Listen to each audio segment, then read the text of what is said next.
Log date 3082. I have traveled light years from Earth to discover any forms of life throughout this galaxy. The results were interesting. I discovered an egg planet where they worship a chicken-like god, a spaceship where people and aliens dressed in the mid-18th century looking like Treasure Island characters, and a planet for some strange reason is inhabited by the cast of Gilligan's Island. But right now, I am returning to Earth so I can work on my next review. What the?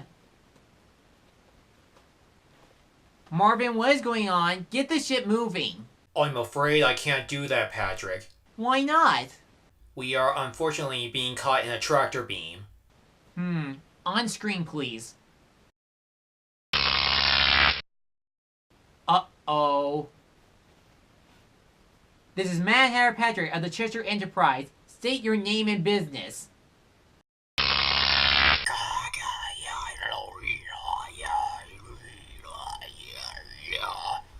Marvin, activate the Universal Translator.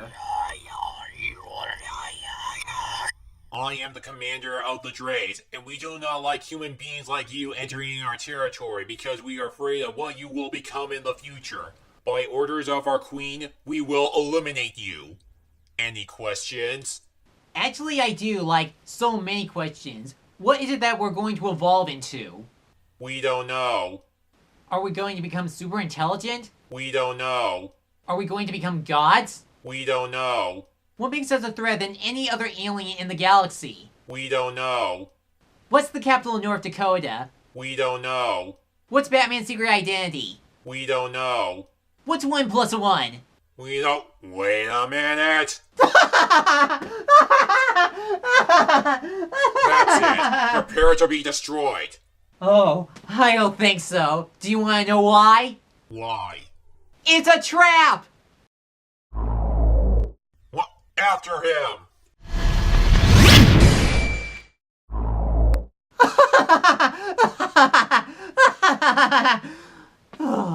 Drays are dumb. This is one of those anime movies that nobody really talked about, yet it has a history on being a gigantic disaster. This was considered the last anime movie that legendary animator Don Bluth created. In the year 1999, Don Bluth finally got his groove back with the success of Anastasia for both critics and box office. But despite that, Fox Animation Studio was suffering production issues such as having no script on their upcoming movie, laying off workers, and suffering a number of cutbacks that ended up shutting down the studio in the year 2000, 10 days after the film's release. But the disaster doesn't stop there. The movie itself was also a box office bomb, receiving $36.8 million against a $75 to $90 million budget, resulting 20th Century Fox to lose $100 million. It wouldn't be until 15 years later that Don Bluth and his colleague, Gary Goldman, announced that they are returning to animation by making a movie based on Bluth's video game, Dragon's Lair. But much like the Secrets of the Universe, is there still a hidden gem behind this movie?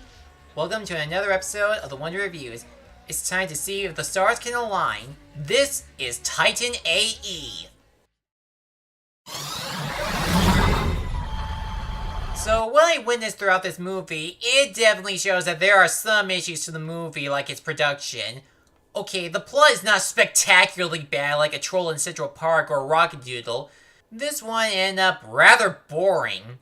It starts out that a boy named Kale is forced to leave the Earth because of an alien invasion. 15 years later, now voiced by Matt Damon, he encountered a rogue captain played by Bill Pullman, who tells him that he is the key to finding his father's invention called the Titan, a ship that can restore humanity. And because Kale has the map to the Titan, he is apparently the chosen one. Kale and the rest of Corso's crew are on a traveling mission to find the ship while also trying to avoid the Drays, the aliens that blew up the Earth. On paper, it does sound like a cool science fiction movie with a lot of different aliens, how they function, exploring different planets, and learning about their backgrounds, and there's even a space station inhabited by the survivors of humanity. But here's the problem. The plot of the movie is unoriginal and very predictable. All of the scenarios our heroes have to go through have been done in other sci-fi movies. It's just going from point A to point B with the goal on saving the human race and avoiding the big bad aliens. I've got it. Another cliche that's been done a million times is the chosen one, and this one is poorly written. Because of that, it makes the characters we're supposed to be rooting for feel generic, especially when it's supposed to be a character-driven story. The story does have the right material to make a neat science fiction movie, it's just that nobody seems to have an original plot when making this. Out of all the characters Don Bluth created, these have got to be the most forgettable cast. Each character shares this one-dimensional trope we've seen in other movies. With the main hero, Kale, he is just the bland, arrogant dude with an annoying ego that he's a big shot. And what's worse, he's just a cliche on being the chosen one simply because he holds the map to the Titan, even though any other human like Akima and Corso can easily wield it and navigate. The movie tries to make him the hero we're supposed to be rooting for because he lost his dad and his planet since the invasion, but most of the time, he seems rather unfazed on saving humanity when he grows up and acts like he can look after himself. Corso is surprisingly the only character that is three-dimensional. He has a good backstory, a personality, and he knows a lot about space and the Titan. So why isn't he the one we're supposed to be following? I'll tell you why. They had to put in a big reveal related to him along with someone else because they saw this in other sci-fi films. You can easily cut that twist out and keep it solely on that +1 character so we can mainly focus on Corso. As for the crew like Akima, Goon, Pri, and Stiff, they all suffer the same team archetype we've seen a million times, including the independent woman who's going to be a love interest, the tough girl, the know-it-all geek, and the sly right-hand man. And then there's the Dreys, the villains that want to destroy our heroes and the Titans because they are afraid of what the humans will eventually become. I have no idea what it is or how will it impact the villain, so what was the point on blowing up the Earth in the first place? Even with a cool-looking rogue captain, the characters won't be remembered from their space adventure.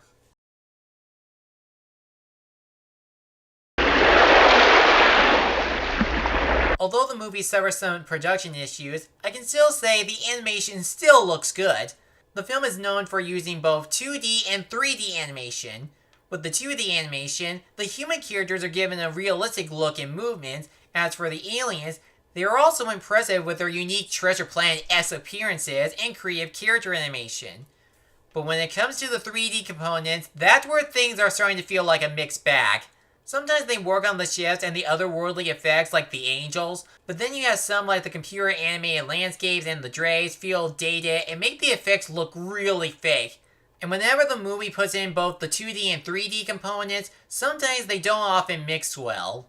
But on the bright side, I will admit some of the backgrounds are amazing to look at, especially on the planet Sishiram, where it uses red, yellow, and orange colors to capture its atmosphere. Finally, you have the action scenes, which also feels like a mix. On the one hand, the chase scenes are well choreographed and often cool to watch, but sometimes they just drag on for a long time, especially in the big climax to save humanity against the Dreys. There are still a couple of things that needs to be fixed, but there are still a couple that the animators did a good job at.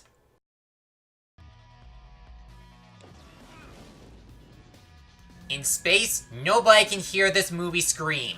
Titan A.E. is not one of the worst Don Bluth movies like A Troll in Central Park, but it can't be great as Anastasia and The Secret of Nim. Granted, the animation is decent, but it still suffers from a generic story and forgettable characters. The only people I recommend this to are die-hard sci-fi and Don Bluth fans. Everyone else who's curious about this should just rent it and stick with the other big-time science fiction movies like Star Wars, Guardians of the Galaxy, WALL-E, Space Odyssey, The Martian, and more.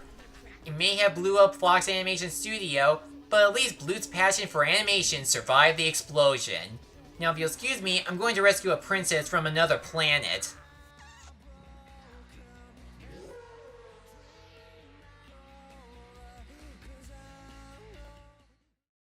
Thanks for watching this video. If you enjoyed this, feel free to like, comment, and subscribe me for a new review and other project every week. I'll see you soon.